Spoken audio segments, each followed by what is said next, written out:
ကဲ့ပါဒီရွေးကိုလွမ်းဝေရတာတီကုန်းထားပြီးတော့ဒီဆိုကျွန်တော်ညီလေးဆိုင်ကိုကိုယ်တိုင်ဆိုထားတဲ့အလွမ်းများနဲ့ဝေးရသေးဆိုတဲ့တခြင်းလေးကိုနားဆင်ခံစားပြီးတော့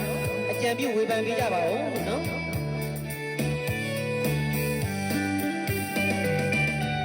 လွမ်းလည်းမလွမ်းရင်တော့ဘူးဆွေးလည်းမဆွေးခြင်းတော့ပါအလွမ်းဝေဒနာခံစားမှုသူလူတိုင်းသိပါရင်ခွဲလို့တဲ့ကြွေရောက်ရင်မင်းကြောင်ရတဲ့ငါနှလုံးသားတရားမင်းကတော့ပဲဒီမလဲဟာ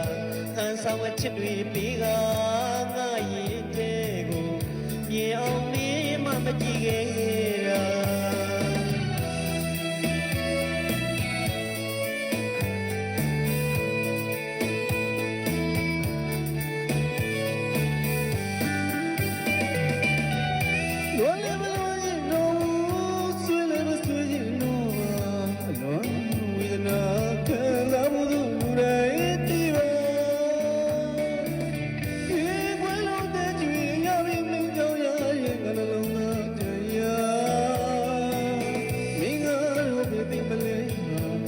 ဆောင်းချစ်တွေပြီးက